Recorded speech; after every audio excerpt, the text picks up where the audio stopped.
Well, hello! Welcome back to my channel. Joshana here to talk about some friggin' books. In the same shirt that you've probably seen for the last, 5 videos. I don't know. We are bulk filming today. I have, 4 or 5 books to talk about, but a couple of them are DNFs, so those should be pretty quick. The first one, actually, is a DNF. This was part of my fantasy romance vlog, so, again, if you want to see more thoughts, then you can go check that out. I'll have it linked or popped up somewhere, whatever. But that is Magic Bites by Alana Andrews. This is adult, urban fantasy, paranormal, romance. We have our main character, Kate Daniels, who is a mercenary, essentially. And she's trying to solve the mystery of a murder of someone who she was close to. And she gets deep into the underground of this world, where magic exists. And yeah, they're just paranormal creatures running amok. And there we go. So yeah, I think I got, 17% of the way into this one. And I just wasn't really connecting with it. There wasn't anything wrong with it. The writing style, the authorial voice was fine. Kate Daniels as a main character was cool. I didn't dislike her. I wasn't annoyed. I wasn't annoyed with anything in the book. I just wasn't getting hooked, and I think I just was not in the mood for urban fantasy with not urban fantasy. The whole kind of detective investigator solving a murder mystery thing, I just wasn't vibing with really at all. And I don't know if that was just a temporary mood thing at that time that I was trying to read it, or if that's just not my jam. And I feel like maybe it's just kind of not my jam. I don't know. Just didn't care. So I DNF'd it. And then one that I did finish, A Hunger Like No Other by Kresley Cole. I have had this from the library since before I moved into this house. I got it from the previous library system. So yeah, since fucking February, I've had this fucking book. Oh God, now I need to go drop it off. This one is also fantasy, romance, paranormal, urban fantasy. We have a Valkyrie vampire halfling woman who is very timid and scared of her own goddamn shadow. And then we have our male love interest, this guy right here, who's a werewolf king who was tortured by vampires for 150 years. Fated mates trope is what's happening here. And that is not a spoiler. It's literally in the first chapter. That's his driving force is she's my fated mate. And in this world, they call werewolves, vampires, valkyries, all this, they are creatures of lore with a capital L. And there is a war coming between these creatures of lore. And our two main characters have some vampire assassins coming after them. So the characters in this, they were slightly annoying. They were kind of annoying.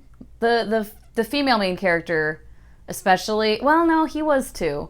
He's very alpha male, protective, aggressive, blah blah blah. Apologies if you can hear the fan, the air conditioning running. It's hot. I'm not gonna turn it down. And usually you guys say you can't hear it anyways. But yeah, as far as being annoying or not, they weren't super annoying to me personally. I could see them being really, really annoying to some people though. But yeah, the whole alpha male aggressive thing. And in the very beginning, I will just say content warnings in this book for non-consent, dubious consent, I would say sexual assault. There's not rape as far as, there's no forced penetration that happens, but there is forced touching and him just ignoring what she wants.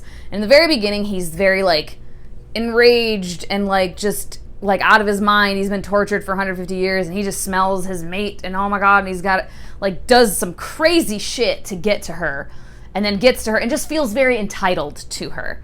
I've been waiting for you for hundreds and hundreds of years. Here you are, you're mine. And she's nah, dude, I don't know you. What are you talking about? So there's that element where she's just don't touch me. And he's just whatever, you'll like it. So if you don't like that, I would say tread lightly. It's really only in the very beginning. And then obviously like she gets to know him and he stops being so crazy and is like, okay, yep, you're right, I've been an ass.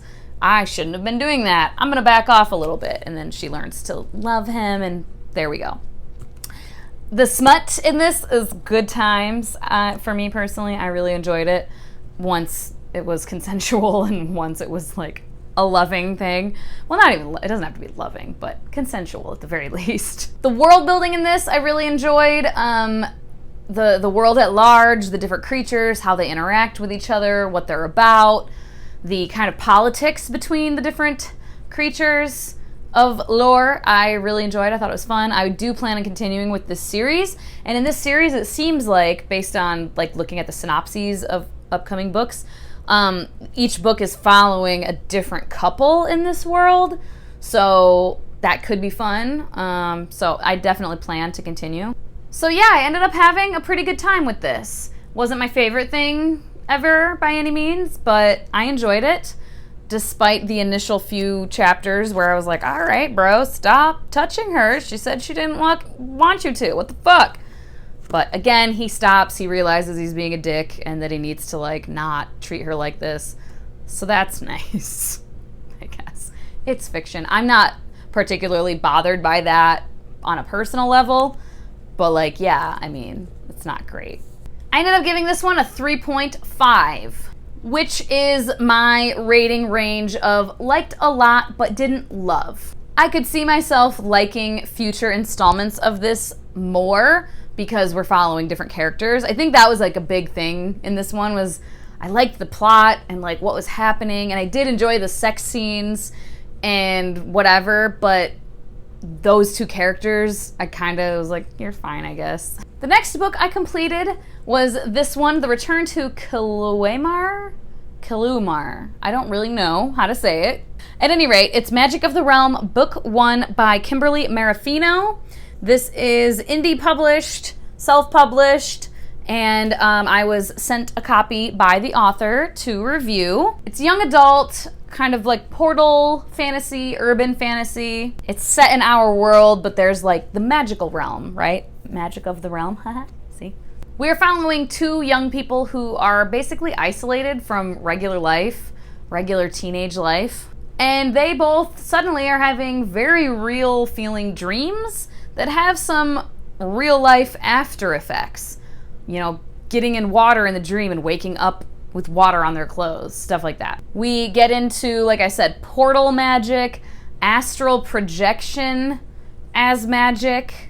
There's a major prophecy in this world, and the evil villain who's trying to take all magic from all realms for themselves, for power. The two main characters are James and Rhiannon, and all of the characters in this, I liked them.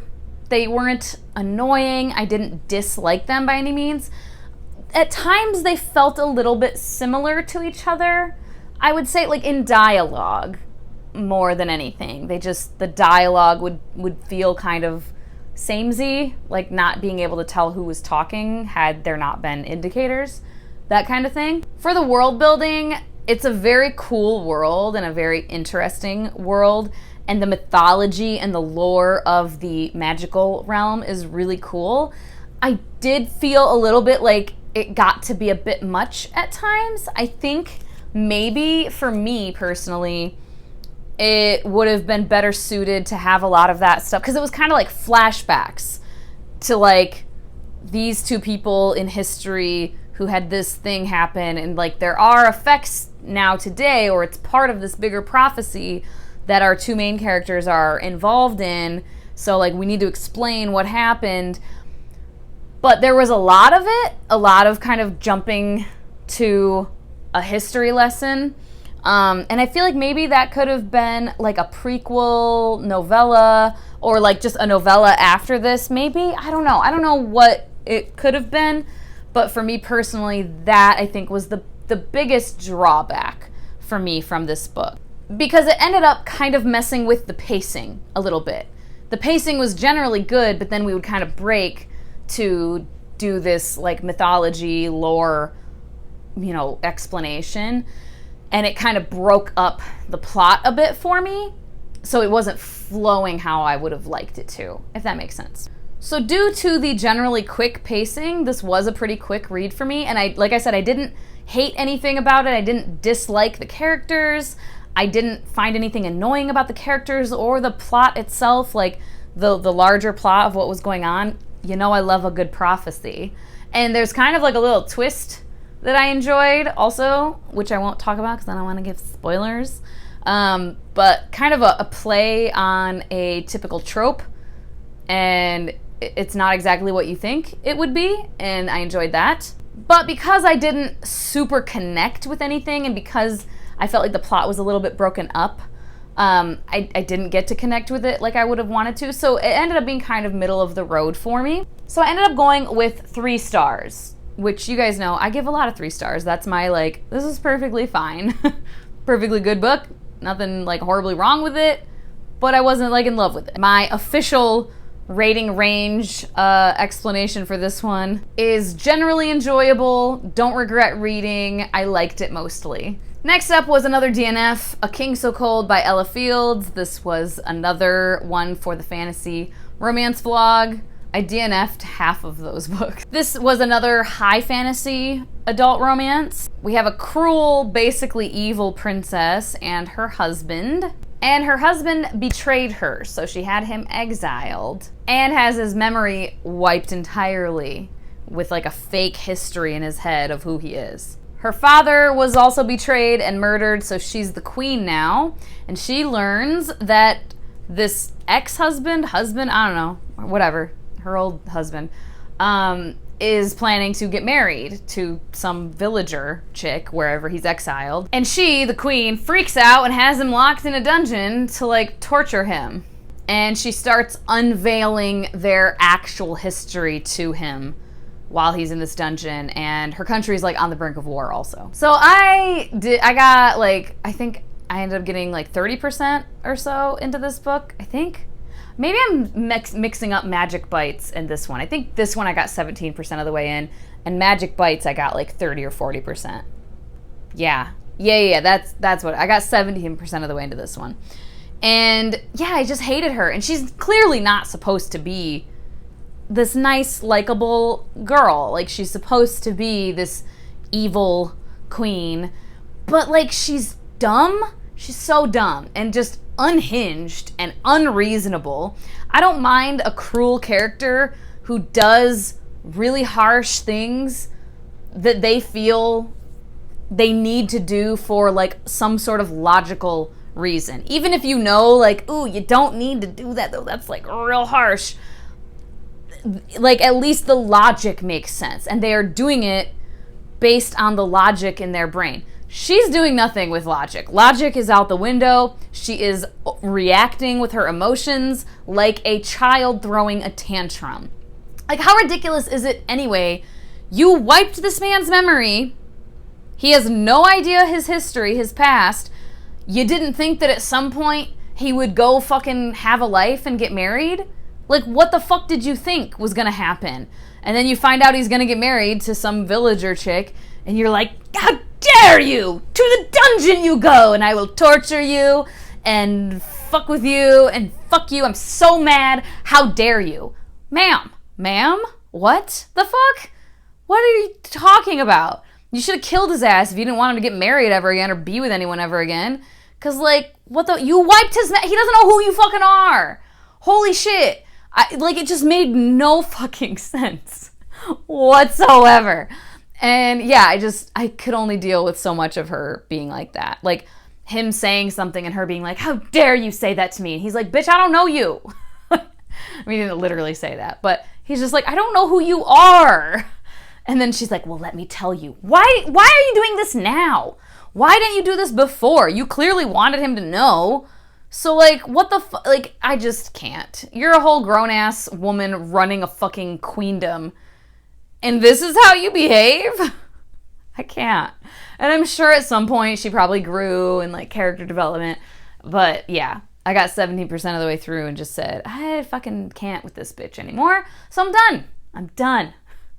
And then the last one that I actually finished just yesterday is TJ Young and the Orishas, The Gatekeeper's Staff, book 1 of this new series. And the author is Antoine Bandelet, whom I have read several books from, and he gave me an arc of this. Thank you very much. I did already purchase, and I think I probably posted the video already. I purchased a copy for myself, a finished copy. And yeah, I really liked this. So this is young adult, and Antoine, I asked him about it. The main character's 14 in this book, and this first book definitely reads like younger young adult / like upper middle grade. That's the tone, the atmosphere of it, the vibe of it is very like upper middle grade, younger young adult. Obviously, as the series goes on, our main character TJ will become older, and I assume the tone will change a bit. But yeah, this one is urban fantasy. It is our world, but magic secretly exists. And TJ is from a magical family. It's based on West African Orisha magic and mythology. So it's kind of Harry Potter-esque in the fact that in this world, there are people who come from these magical families, and in different cultures, they can be called different things. In TJ's culture, they are diviners. So he comes from a long line of powerful diviners. But then there are people who come from no magical family whatsoever, who are like the normal people. They're called clouded, versus like in Harry Potter when they're called muggles. So that's pretty cool. I like that element of it, like secret magic that normal people don't know about. And we have magical schools around the globe that people can go to. TJ's sister, his older sister, is one of the most well-known diviners in the world. She's very powerful, and his mother was a great diviner, is a great diviner, and then his younger brother already has his magic as well. They call it, I don't know the pronunciation, Ashi? It's A-S-H-E. I'm not sure if it's Ashe? It'd probably be Ashi. At any rate, his younger brother has tapped into his Ashi. TJ has not. He has no magic. And he's very frustrated by this. Something happens, and his sister ends up passing away very early, and it's in the synopsis, so I'm not spoiling anything.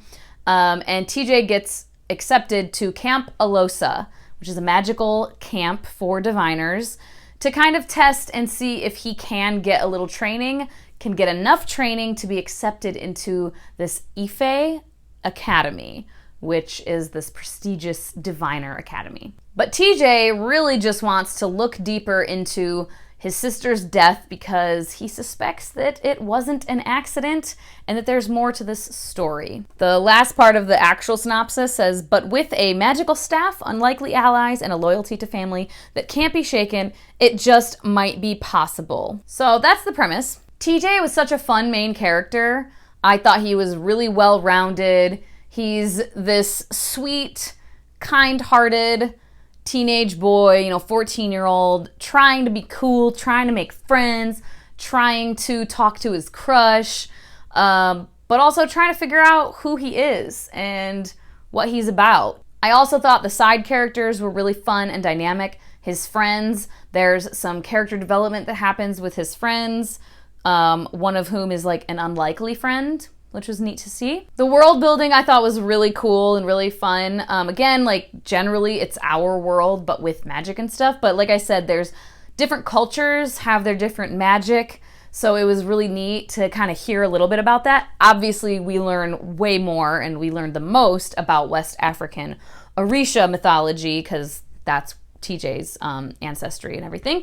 But we do hear about like different other cultures and their magic and whatnot. And I just thought it was really neat, all of that kind of working together. So the writing style, I went into this knowing and being familiar with Antoine's writing style and knowing that I do enjoy it, but I was a little nervous because young adult, especially younger young adult, and definitely middle grade, like I hardly ever read new middle grade. And it's not because I don't want to support it, it's because I feel like more often than not, I don't like it. Just because of the tone. So why am I going to pick up these books that I'm like, I just don't like it because it's just not my vibe, So I was a little nervous. I want to support, but I was like, oh God, what if I don't like it because it's like younger young adult and like that's just not my thing. But considering I really enjoyed it, then I guess I would say totally 2 thumbs up on the writing style and authorial voice. because even though it clearly is like younger young adult, I just had so much fun with it. I had so much fun reading this book and following TJ and his friends. Like, I read through this very quickly for how slow I've been fucking reading lately. So yeah, on that note, the pacing was great. Very quick pacing, adventurous feeling, and you know, that's obviously, I enjoy that personally anyway. A more quickly paced book generally, but certainly for younger readers, like, you gotta keep these kids' interest, you know? And I absolutely think that this book would do that for a middle grade or younger young adult reader. The themes that we touch on here, definitely family. As it says in the synopsis, he has a very deep loyalty and bond with his family. Also friendship, and like I said, unlikely friends, and giving people second chances. Standing up for yourself and for others was a pretty big thing here too. Finding out who you truly are. There's a little bit of a coming of age feel to this a bit. And being brave and maybe sacrificing things in an effort to save other people, even though it's scary and tough. So yeah, was this a good time? Absolutely. This was very surprising for me. Again, Antoine, no shade. I didn't expect to dislike it. I knew the writing was going to be good. I knew it was going to be quality. I knew it was going to be polished. All of that, because everything else I have read of his has been that way. But I just was like, oh man, I don't know, young adult. I might not like vibe with this. But man, I was pleasantly surprised. I had such a good time. Such a good time with this. And I mean, I would continue with the series anyway because I want to support Antoine, but I will continue the series with enthusiasm for sure. Like, I want to know what happens, and I want to get to know TJ better and his friends. So I gave this a 4.5, which is my range of super fun or super profound. Kinda blew me away. So, yay. Very, very pleasantly surprised. All right, that's all. I don't know how long I talked, but we're done. We're caught up. Let me know if you've read any of these, what your thoughts may be, or if you're interested in reading any of these. Hopefully you still are, and I didn't just like kill it for you. You know, I always say, even if I hated something, if you're interested in it, you know, check it out still. You might love it. You might have totally different taste in it. As always, thank you so much for your time. Hope you guys have a wonderful day, and I will talk to you later. Bye-bye.